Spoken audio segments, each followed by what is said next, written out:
नमस्कार, मैं हूं अशोक वर्मा। आप देख रहे हैं टीवी 20 न्यूज। टीवी 20 न्यूज पर शुरू करते हैं आज का खबरों का सिलसिला। बने रहिए हमारे साथ। पंचायती राज मंत्री एवं सुभाषपा के राष्ट्रीय अध्यक्ष ओम प्रकाश राजभर ने गुरुवार को अतरौलिया स्थित निरीक्षण भवन में जन सुनवाई के दौरान समाजवादी पार्टी और उसके राष्ट्रीय अध्यक्ष अखिलेश यादव पर तीखा हमला बोला। उन्होंने दावा किया कि टीएमसी और शिवसेना की तरह सपा में भी बड़ी टूट होगी और कई सांसद भाजपा के साथ दिखाई देंगे। राजभर ने आरोप लगाया कि केंद्रीय एजेंसियों की जांच के डर से सपा नेतृत्व परेशान है। उन्होंने कहा कि सपा में विभिन्न वर्गों के नेताओं का सम्मान नहीं होता, जिससे पार्टी के भीतर असंतोष बढ़ रहा है। कानून व्यवस्था के मुद्दे पर उन्होंने कहा कि सपा शासन अपराधियों को संरक्षण देने के लिए जानी जाती रही है। वहीं विकास कार्यों का उल्लेख करते हुए उन्होंने कहा कि वर्तमान सरकार ने पूर्वांचल में मेडिकल कॉलेज, विश्वविद्यालय और अन्य परियोजनाओं के माध्यम से नए आयाम स्थापित किए हैं। अखिलेश यादव के आरोपों को खारिज करते हुए राजभर ने कहा कि उन्होंने लोकसभा चुनाव में सपा प्रत्याशी के लिए भी प्रचार किया था, लेकिन उनकी राजनीतिक ताकत को नजरअंदाज किया गया। उन्होंने दावा किया कि आने वाले दिनों में प्रदेश की राजनीति में बड़े बदलाव देखने को मिलेंगे। आपने कहा कि समाजवादी पार्टी में बड़ी टूट होने वाली है, इसका क्या आधार है? क्या आपने एक वीडियो देखा होगा, राम गोपाल जी ने एक चिट्ठी केंद्रीय गृह मंत्री माननीय अमित शाह जी को दिया।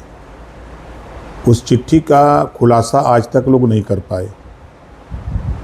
राम गोपाल जी बताऊं कि क्या लिखा है।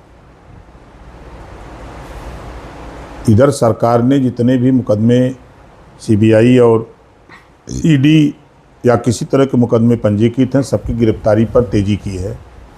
इसको लेकर भयभीत हो गए समाजवादी पार्टी का कुनबा, खासतौर से अखिलेश जी का परिवार, क्योंकि खनन घोटाले में गायत्री प्रजापति और अखिलेश जी का नाम है। गायत्री प्रजापति जेल में है, अखिलेश जी बाहर।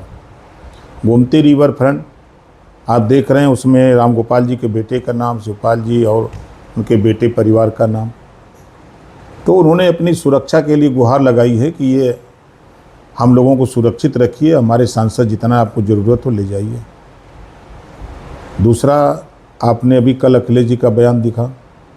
उन्होंने कहा कि भारतीय जनता पार्टी ने हमारे एमएलए और एमएलसी को भी तोड़ लिया है। जो कमज़ोर लोग हैं वो टूट जाएंगे, जो मजबूत होंगे वो मेरे साथ रहेंगे। अभी कल अखिलेश जी ने स्वीकार कर लिया कि हाँ, मतलब उनके बयान से ये लगा कि जो उनकी पार्टी में समाजवादी पार्टी से उपेक्षित लोग हैं, जो समाजवादी पार्टी के से सम्मान नहीं मिल रहा है, वो लोग उनका साथ छोड़ करके सत्ता के साथ जाने के लिए व्याकुल है। उस गुप्त चिट्ठी में क्या है और समाजवादी पार्टी के कितने सांसद टूटने वाले हैं, क्या कहना चाहेंगे? अब इसका खुलासा तो या तो राम गोपाल जी कर सकते हैं, या तो टूट के बाद आपको मालूम हो जाएगी।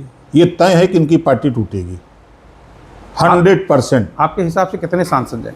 अब देखिए, पूर्वांचल के जितने भी दलित और पिछड़े हैं सब यादव से दुखी हैं। ये पीडीए की बात करते हैं और पिछड़ों को अपमानित करते हैं। ये दलित की बात करते हैं, दलित सांसदों को सम्मान नहीं देते हैं।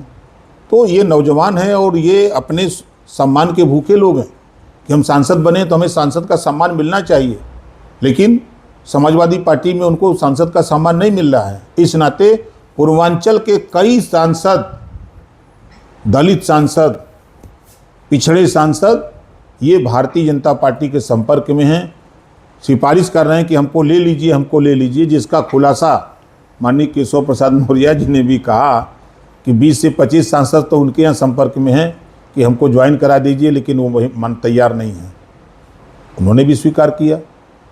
तो कहीं ना कहीं देखिए धुआं उठा है, तो कहीं ना कहीं तो आप एक बलिया की भी बात कर रहे हैं कि बलिया से कोई भाई, कल ब्राह्मण सम्मेलन में जिस तरह नाराज होकर के बलिया के सांसद चले गए उठ के, अब सम्मान देने की बजाय जो अपमानित कर रहे हो बुला करके, तो क्या करेंगे? वहाँ से छोड़ करके नाराज होके गए ना। क्यों नाराज हुए? और तो और मजे की बात, पूर्वांचल के बहुत से ऐसे सांसद हैं जो बोल तो रहे हैं कि सपा के बहुत हम हमदर्द हैं। अब देखिएगा वो भाजपा के साथ खड़े नजर आएंगे। टीएमसी, आम आदमी पार्टी और उद्धव गुट के बाद क्या अगला नंबर समाजवादी पार्टी का है? निश्चित है, टीएमसी और शिवसेना के बाद नंबर समाजवादी पार्टी का है। राम मंदिर में चंदा चोरी के आरोप के बाद एसटीआई की गठन कर दी गई। अब अखिलेश यादव कह रहे हैं कि लाइट बंद करके चोरी का धन कहां रखा गया है। पहले आरोप, फिर इस तरह का बयान, इस पे क्या कहेंगे आप? देखिए,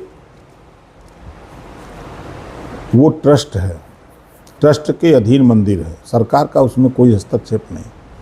ट्रस्ट ने एप्लीकेशन दिया कि एसआईटी गठित करके इसकी जांच करा दीजिए। सरकार एसआईटी गठित कर दी है, उसका जांच हो रहा है। जांच में जो दोषी पाया जाएगा उसके खिलाफ कार्रवाई होगी। अब मजे की बात कि जांच में पहला नाम उभर के आ रहा टिन्नू यादव का, आज अखबार में भी समाचार छपा है। तो ये आखिर में समाजवादी पार्टी के अखिलेश जी के बिरादर ही हर जगह क्यों आते हैं? अभी प्रयागराज में बेचारा अपनी बेटी की इज्जत के लिए रोज सब जलील करते थे, जब अपनी इज्जत के लिए बोला तो तीन लोगों की हत्या कर दिया। समाजवादी पार्टी अखिलेश जी के बिरादर कर दिए। ऐसा क्यों हो रहा है? कल समाजवादी पार्टी ने ब्राह्मण सम्मेलन बुला करके वहाँ सांसदों को बेजलील कर दिया। ऐसा क्यों कर रहे हैं? ये उनके टूट का सबसे बड़ा कारण है। राम मंदिर के चंदा चोरी की जानकारी सबसे पहले अखिलेश यादव को कैसे हुई? टिन्नू यादव ने बताया होगा, उनका बिरादर रहा तो बिरादर बता दिया होगा। कल लखनऊ में अखिलेश यादव ने ब्राह्मण समाज के लोगों के साथ बड़ी बैठक की। सपा का ब्राह्मण समाज को हितैषी बताया, इस पर आपका क्या कहना है? कन्नौज में यही अखिलेश यादव जी ने जब बूथ पर समाजवादी पार्टी के लोग बूथ लूट रहे थे तो बीजेपी का ब्राह्मण लड़का एजेंट था और वो विरोध किया, तो अखिलेश यादव जी ने अपने पिताजी से कहा कि ये विरोध किया है, इसको जिंदा या मुर्दा मुझे चाहिए, और सुबह उसका गर्दन कटा हुआ लाश मिली। ये ब्राह्मण के हितैषी हैं, ब्राह्मण के सम्मान हैं। अभी कुछ दिन पहले भाटी ने ब्राह्मण की तुलना वेश्या से कर दिया। यही समाजवादी पार्टी में सम्मान है। अभी हरदोई का जिलाध्यक्ष समाजवादी पार्टी का महिलाओं के साथ जितनी अभद्र टिप्पणी किया कि हम आपसे कह नहीं सकते। अभी उनका सांसद जो जहर उगला है कि बहुसंख्यक को भाजपा जहर दे रही है, ये बयान चंदौली में समाजवादी पार्टी की महिला के साथ समाजवादी पार्टी के लोगों ने जिस तरह मारा, उतना तो पति भी अपनी पत्नी को नहीं मारेगा। कार्यालय से दो बेटियां जो है चिल्ला रही हैं, वो कह रहे हैं कि हमसे पूछा गया कि किस जाति को, तो बता दिया पटेल, तो कहीं यहाँ तुम क्यों आई हो? ये तो यादव के लिए बना कार्यालय। वो रोज़ चिल्ला रही हैं, सोशल मीडिया पे, टीवी पे चल रहा है। आए दिन घटनाएं, आपके बगल मऊ की घटना अगर आप ले लें तो अखिलेश के बिरादर जो है गोली मार करके राजभर की हत्या कर दिए।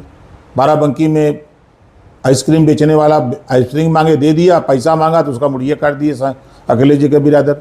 अब बोलने पर तो बहुत बुरा लगता है कि क्यों बोलते हैं। जिस तरीके से ब्राह्मणों को इकट्ठा करके बैठक की कर रहे हैं, ये क्या चुनावी इसमें है, क्या है? कच्छ नहीं है। आप ये बताइए कि ये देश में सबसे ज़्यादा विद्वान ब्राह्मण है और अब अहिर ब्राह्मण को समझाएगा? माननीय मुख्यमंत्री के प्रोग्राम जी ने आपने आजमगढ़ में कहा है कि जो गढ़ है उसको हम गढ़ ही बना के छोड़ देंगे। इसको लेकर विपक्ष कई तरीके के सवाल उठा रही हैं कि अस्पताल बनाए, स्कूल बनाए, रोड बनाए, गढ़ ही बनाने के लिए क्यों कह रहे हैं? यूनिवर्सिटी बना ना।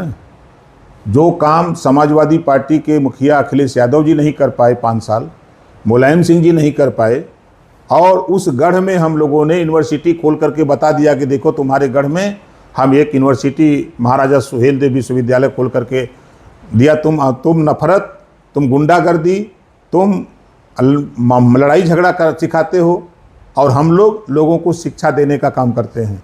हम मेडिकल कॉलेज खोल रहे हैं, हम मेडिकल कॉलेज बना रहे हैं, हम लोगों के इलाज की बात कर रहे हैं। और जो आप लोगों ने यहाँ ये बना रखा है कि समाजवादी पार्टी का गढ़ है, समाजवादी पार्टी का घर है, यहाँ समाजवादी पार्टी के लोग ही खाली रहते हैं, उस घर से आतंकवादी गतिविधि में लिप्त लोग पकड़े क्यों जाते हैं? और संरक्षण देते हो आप लोग, समाजवादी पार्टी के लोग, ये नेता संरक्षण देते हैं तब नहीं यहाँ रहते हैं। जब आपके गढ़ में, आपके घर में पकड़ा जाए कोई, तो ये मान लिया जाएगा कि आप उसको संरक्षण देते हो। अखिलेश यादव ने आप आरोप लगाया है कि आप केवल राजनीतिक फायदे और सीट के सौदे के लिए बीजेपी के पक्ष में बयानबाजी करते हैं। एक समय था जब आप खुद अखिलेश यादव के साथ मंच साझा करते थे और बीजेपी सरकार पर सवाल उठाते थे तब ना, अब आज तो है नहीं ना। जब आपने ओम प्रकाश राजभर की ताकत, ओम प्रकाश राजभर की नहीं समझा, आपने ओम प्रकाश राजभर को अपमानित किया, जिल्लत की ज़िंदगी झिलवाया। हम इसी आजमगढ़ में 45 डिग्री टेम्परेचर में हम 300 आदमियों को लेकर के आपके धर्मेंद्र का प्रचार कर रहे हैं, धर्मेंद्र यादव का, और आप एसी में बैठ करके वहाँ से खाली मजा ले रहे हो। और कह देना कि एसी में से निकल के आओ तो बुरा लग गया, आपको बेइज्जती होने लगी। तो जब आप ओम प्रकाश को नहीं समझ पाए तो ओम प्रकाश राजभर अपना निकला वहाँ से, अब चला गया। आखिरी सवाल ये है कि आप एक फ़ोटो विपक्ष अखिलेश यादव जी के साथ एक लोगों के माफिया के साथ फ़ोटो खींच रहे हैं। उनका आरोप है कि फ़ोटो तो कोई भी बड़े बड़े नेताओं के साथ खिंचा सकता है, किसी के साथ भी खिंचा सकता है, वो अपराधी है। इसके लिए क्या कहना चाहेंगे? अपराधी है, मैं मान लेता हूँ, लेकिन आपकी पार्टी का लोहिया विंग का राष्ट्रीय उपाध्यक्ष है, इसको तो आपको मानना पड़ेगा। इसको समाजवादी पार्टी को मानना पड़ेगा कि हमारी पार्टी का राष्ट्रीय उपाध्यक्ष है।